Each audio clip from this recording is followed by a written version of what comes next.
Gubbio, an ancient town nestled in the Apennine Mountains of Italy, a place where time seems to slow beneath the weight of stone walls and cold morning mist. Its bells ring through narrow alleyways, echoing off buildings older than memory. But behind the silence of its medieval charm lies a story that no one dared speak aloud once night fell. It began, they say, in the early 13th century, when something unnatural came down from the hills. It did not walk like a man, nor live like a beast. It was something in between, a creature born of hunger, instinct, and a darkness too old to name. At first, no one paid much attention. A shepherd boy vanished in the twilight. A lonely traveler was found torn open by the stream. Then, livestock was slaughtered violently, needlessly ripped apart and left uneaten. The prints in the mud looked like those of a wolf, but too large, too deep.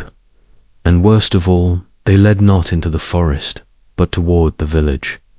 Fear spread like rot. Families bolted their doors long before sunset. No one walked the roads alone. They spoke only in whispers of Il Lupo di Gubbio, the Wolf of Gubbio. They said its howl chilled the bones, and its eyes, those eyes were not of an animal at all, but something human, calculating, watching. Traps were laid, night watches were formed, prayers were offered in trembling Latin, but the killings continued. Always just outside the reach of any defense, always clever enough to disappear. It wasn't just killing, it was hunting, and it knew its prey well. Rumors began to swirl of curses, of demons, of sins come to life. Some said it was the spirit of a man punished for unholy crimes. Others whispered of a pact made in blood under the light of the full moon. But no matter the theory, none could explain how it always returned and why it seemed to enjoy the fear it left behind. Then one day, when hope was thin and faith had begun to rot, a stranger arrived, clad in a worn cloak, carrying nothing but a crucifix and the quiet determination of a man who had seen true darkness before. No one knew his name. Some thought him mad. Others thought him holy. But all would remember what he did in Gubbio. For this was not just a story of a beast. It was the story of what happens when faith is forced to look evil in the eye, when belief must choose whether to stand or run. This is not a tale of legends. This is a tale of blood, fear, and the line where humanity ends and something else begins. It began without warning, like a storm that builds in silence before striking with ferocity. The first death was small enough to be forgotten. A young boy, no older than 10, had taken his flock to graze beyond the lower pastures. The hills outside Gubbio were gentle and familiar, dotted with olive trees and thick grass. But that morning he never returned. They found only a single shoe beside a scattering of wool, some crimson in the grass, and the broken staff he used to guide the sheep. The animals were gone. The town priest called it a tragedy. The mayor blamed wolves. A search party combed the area, but no signs of the child or the flock were ever found. People grieved, said their prayers, and tried to forget. In medieval towns like Gubbio, death was always nearby, but unease settled like ash in the hearts of those who lived near the edge of the woods. Then came the second death. An elderly man, a tanner who had worked the same stretch of stream for over 40 years, was found with his throat torn out and his chest opened like parchment. His horse stood nearby, shaking, its flank clawed but not deeply wounded. The man's tools were untouched, his coin purse still full. Whatever had attacked him had done so not for food, not for robbery, but for something else entirely. The guards blamed a wild boar. The bishop said nothing, but his face grew pale. He ordered more prayers during Mass, and the bells began ringing longer at funerals than they had in years. Weeks passed. Then, more deaths. A young woman who had gone to the well at dusk was found. The next morning in the orchard, her limbs twisted, her eyes wide open in horror. Two brothers hunting deer vanished together, only for their bloodied clothes to be discovered days later hung high in a tree, as if to mock anyone who searched for them. But it wasn't just the bodies that terrified Gubbio. It was the pattern. The attacks came closer each time, from the meadows to the farms, from the streams to the alleys behind homes. It moved like smoke, unpredictable, patient. No one ever saw it clearly.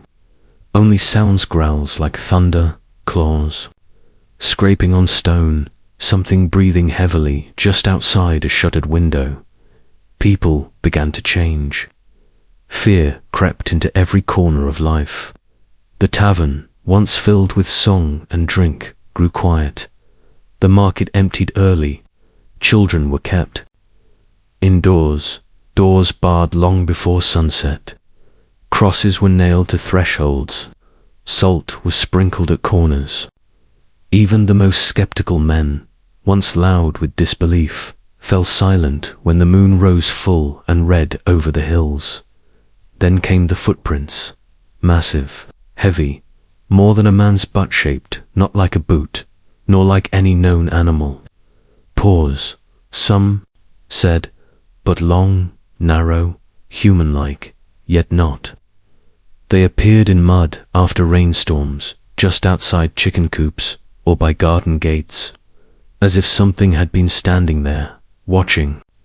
And always, always, they vanished before the town guards could follow them far. Whispers began whispers that this was not a beast of flesh and bone, but a cursed soul, something twisted between the earthly and the infernal. Some spoke of ancient sins, of men punished for betraying God. Others began to point fingers. The blacksmith's apprentice had always been strange. The widow on the hill spoke to herself. The baker's son was never baptized. Fear turned into suspicion, and suspicion turned into madness. A boy was nearly beaten to death because he was seen walking alone in the woods. A woman was dragged before the altar because she kept a pet dog and fed it meat after dark. The church grew crowded, not for salvation, but for safety. People clung to their rosaries and stared at their neighbors, waiting to see who would turn next. But amid the panic, no one could stop the killings. Even dogs began to refuse to leave their homes. Herds scattered at night, smashing fences in blind terror. The air itself changed. It grew heavier, colder. The stars seemed dimmer, and the wind began to whisper. Then, one night, a farmer who had locked himself in his barn with a loaded crossbow heard something scratching at the walls. He lit a torch and waited. Hours passed. Then a silence so deep it rang in his ears. And then a knock. 3 slow, deliberate knocks on the wooden door. When they found him the next morning, the barn was intact. The crossbow unfired, but the man was dead, his neck snapped clean. His eyes were wide, filled with the image of something he had seen just before the end. That was the final straw. The mayor declared a curfew.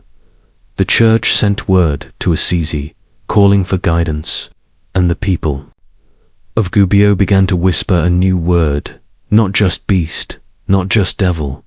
They said lupo morto, werewolf. He arrived without ceremony. No guards, no horse, no name.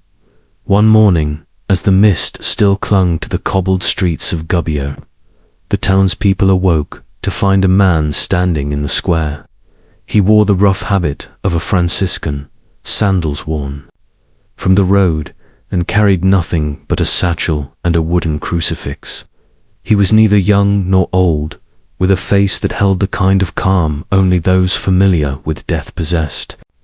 When asked who he was, or why he had come, he offered no explanation. He simply knelt before the church and prayed. The people whispered. Some said he had been sent by the Order in Assisi in response to the bishop's plea. Others believed he was a wanderer drawn by the rumors. But one thing was certain, his presence marked a change. The air around him felt heavier, as if he had brought with him not just faith, but reckoning. He began to walk the town. Quietly, without haste, he observed the broken barns, the blood-stained earth, the homes shuttered long before dusk. He said little, but his eyes missed nothing. He spoke briefly with the mayor, listened to the guards describe the mutilations, nodded at the frightened accounts of villagers. He asked no questions about weapons, no questions about patrols. Instead, he asked about sins, about fear, about faith. He visited the sites of the attacks, walked alone where others would not even glance. In the forests outside Gubbio, where the grass still bore the marks of panic and blood, he stood still and listened, sometimes for hours. He left bread where others had left traps. He left silence where others had screamed. The townspeople watched him with confusion. Why did he not carry a sword? Why did he not seek the beast in the night? Some called him a fool. Others feared him more than they feared the creature itself. Then, one evening, a change. That night, the town seemed quieter than usual. No wind, no howling, just a stillness that felt unnatural. The guards stayed close to the chapel, afraid to patrol. The people remained behind bolted doors, watching their candles flicker. But the stranger did not hide. He walked beyond the town's edge, into the fields where the moonlight bathed the grass in pale silver. He carried only his crucifix and a single lantern, and there, at the edge of the trees, he waited. No one saw what happened that night, but in the morning the stranger returned. His robe was torn, one arm bled, and in his eyes was the reflection of something old, something heavy and eternal. He said nothing as he walked through the square. He did not limp. He did not curse. He went to the church, knelt again, and prayed until the sun was high. Later that day, a group of villagers ventured to where he had been. They found no body, no blood, but the earth was torn, the trees clawed. A single tooth, sharp and yellowed, lay half buried in the mud, larger than any wolf's. The people demanded answers. What had he seen? Why had he returned alive? What had attacked him? But the stranger offered only this, that it was not a beast they faced, but a soul consumed, that no silver blade could pierce the darkness they were dealing with, that if they wanted peace, they must be willing to confront what they had buried, what the town had long refused to speak of. He asked to be taken to the oldest archives, to the church records that even the priests had stopped reading. Dust-covered, scrolls, crumbling parchments, names long forgotten. He searched for something, someone, and slowly a name began to surface.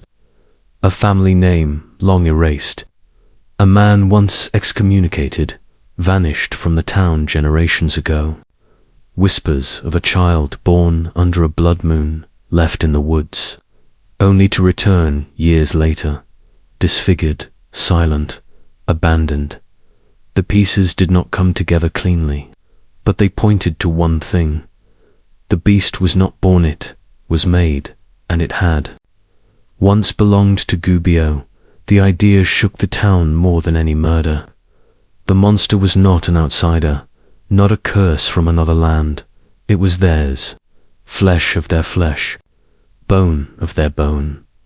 Perhaps once a child, perhaps still partly human, perhaps feeding not just on flesh, but on resentment. The stranger did not speak of hunting it. He spoke of confronting it, of bringing it out, not with weapons, but with truth. He asked the town to gather, to pray, to stand together, not as cowards behind doors, but as people willing to face what they had allowed to fester. Many refused. Some laughed. Others begged him to leave. But a few listened, and as the next full moon rose over the hills, lighting the rooftops in a pale white glow, a quiet group assembled by the chapel, lanterns in hand, rosaries around their necks. At the center stood the stranger, still cloaked, still silent, waiting. And far beyond the fields, something watched back. The sky above Gubbio darkened long before the sun had finished setting. The full moon, pale and cold, rose behind the hills like an eye opened in judgment. It bathed the rooftops in silver and cast the shadows long and sharp across the fields. The bells rang only once that evening, then fell silent. No hymns, no sermons, only stillness. The people of the town, those brave or desperate enough to gather, stood outside the chapel as the moon reached its height. Their lanterns flickered, their breaths visible in the night air. The stranger stood among them, unmoving, his eyes fixed on the horizon where the forest met the farmland. His presence calmed no one. If anything, it made the fear more real, made it undeniable. For hours, nothing happened. The wind rustled the dry leaves. An owl cried. A dog barked in the distance, then went silent. Then, suddenly, a scream. It came not from the forest, but from within the town itself, from the narrow alleys, behind the baker's square. The crowd jolted. Some dropped their lanterns, others froze. The stranger did not move. He turned slowly toward the sound, then began walking, lantern in hand, crucifix tight in his grip. The people followed hesitantly, their feet dragging on the stone, and as they reached the edge of the square, they saw the carnage. The door of a house had been torn off its hinges. Blood pooled on the steps. Inside, two bodies lay still, father and daughter, both mauled, both broken. The mother, or what remained of her, had been flung across the room, her rosary still tangled in her fingers. But this was no random act, no accident. The claw marks led not away from the sign but deeper into the town. The beast had come inside. The walls. Panic spread like fire. People scattered, calling out to family members, slamming shutters, dragging furniture to block doors. The guards rang the bells again and again, but there were no orders, no direction. Fear had seized Gubbio. The stranger, however, did not run. He moved through the chaos like a shadow, quiet and focused. He lit no fire. He carried no blade. He followed the signs. Others would not see a broken tile, a smear of blood, a paw print half sunken into fresh earth. The trail led to the northern edge of the town, where the ancient granary stood abandoned, a building untouched for decades, boarded shut, its stones blackened with moss. The doors hung loose on their hinges now, as if something had pushed through with terrible force. He entered. The inside smelled of old straw, damp wood, and rot. Moonlight slipped through cracks in the beams, cutting the darkness into sharp angles. In the far corner, something moved, not fast, not wild. Slowly, two eyes reflected the light. Not yellow, not glowing, but wet, deep, and filled with something almost human. The stranger did not speak. He stepped closer, slow and steady. The creature watched him. Its body massive, hunched. Fur covered its arms and chest, but patches of skin were visible, scarred, burned, misshapen. Its claws clicked gently on the floorboards, and its breath branked. Strain smelled of iron and old wounds. It did not lunge. It waited, then it backed away into the shadows. Behind him, shouts rose, torches flickered. The townspeople had arrived, armed with pitchforks, blades, axes, eyes wide, blood high. They poured into the granary with fire in their hands and rage in their hearts. They did not see a creature. They saw a curse. The first spear struck the wall. The second hit flesh. The beast roared not in fury, but in pain. It lunged. Chaos exploded. Men screamed. Blades flashed.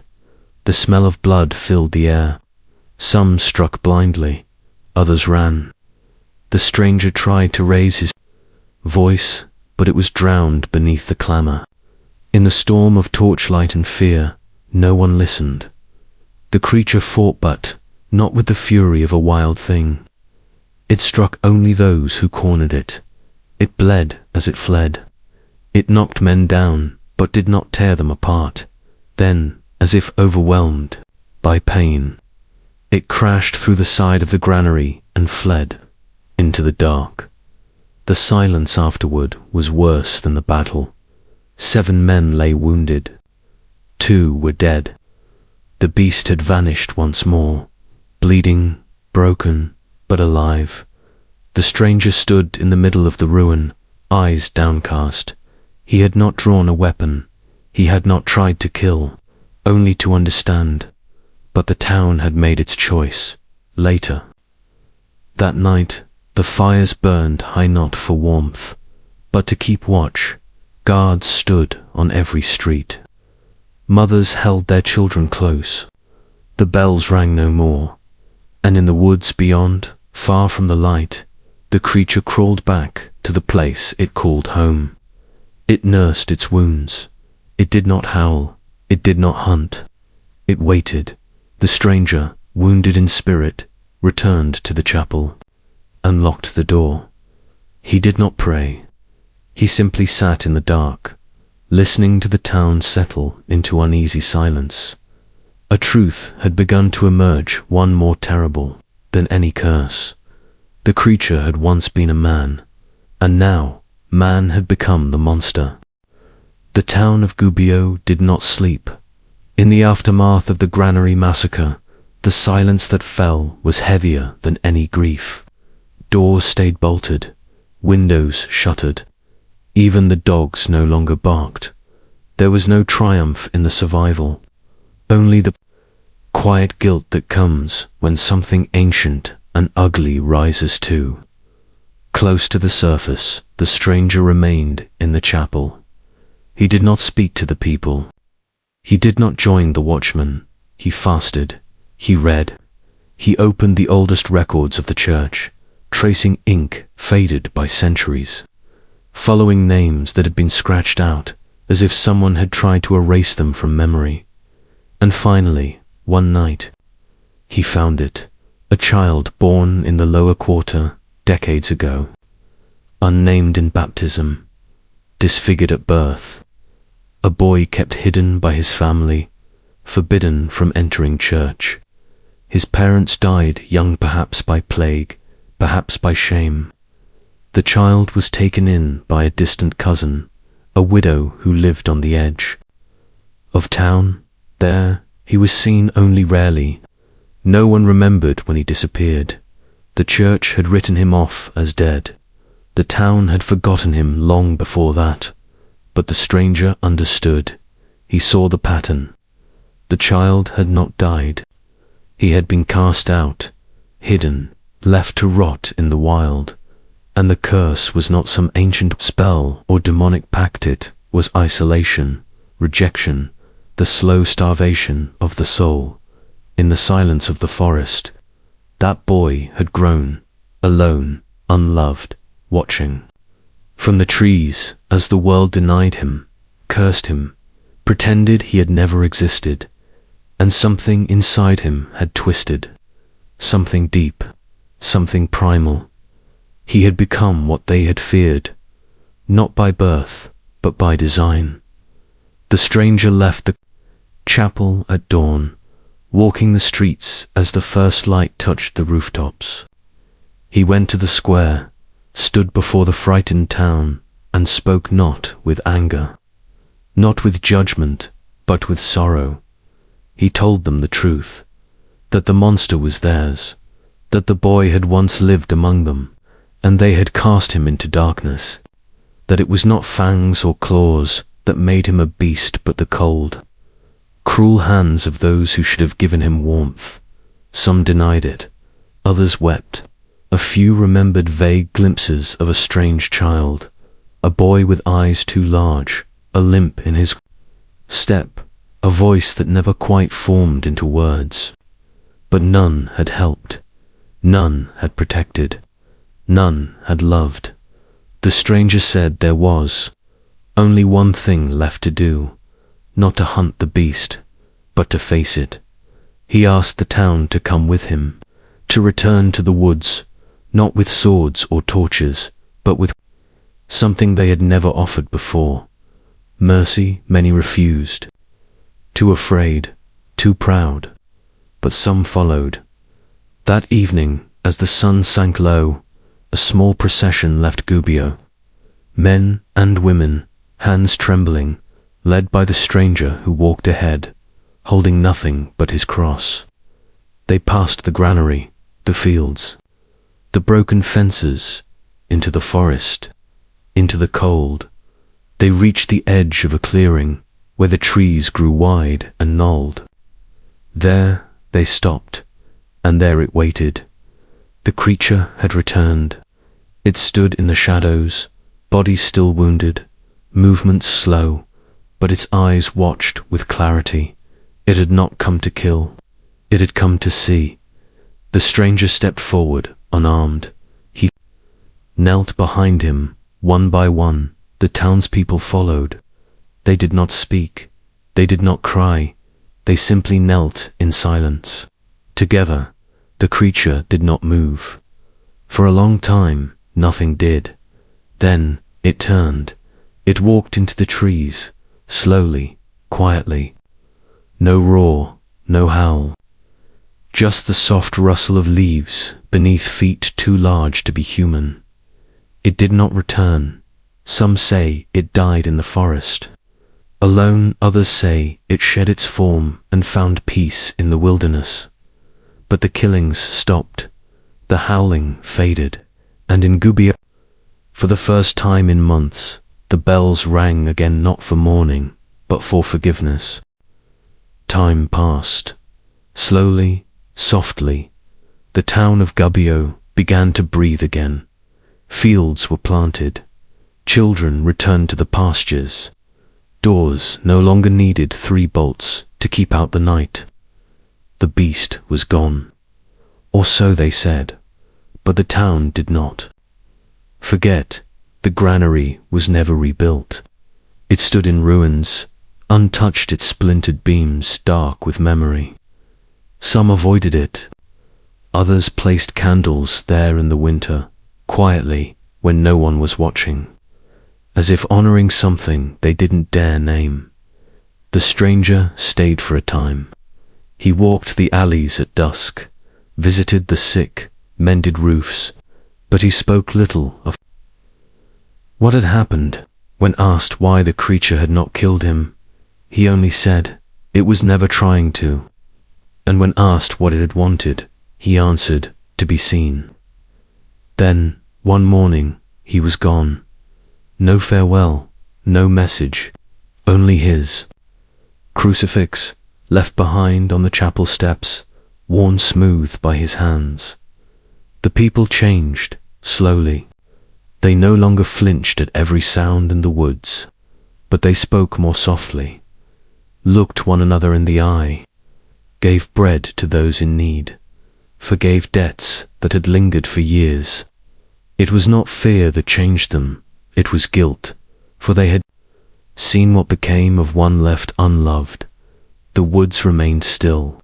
No new tracks appeared, no more torn fences, but sometimes, when the wind blew just right, some claimed to hear footsteps far off beneath the trees, heavy, careful, as if something still lingered, not hunting, not angry, just watching. Perhaps it was a ghost, perhaps it was nothing, or perhaps the creature had never truly been a creature, but a mirror, a reflection of what men become when they cast out their own. Gubbio stood. It survived, but it would never again call itself innocent, because in the end, the monster was not the one with fur and fangs. The monster had many faces. Some wore robes, some wore armor, some held coins, some held crosses, and sometimes the greatest monster is the silence that allows cruelty to grow. So the town lived on, with its bells, with its scars, and with the memory of the night when they met the thing they had created, and it spared them.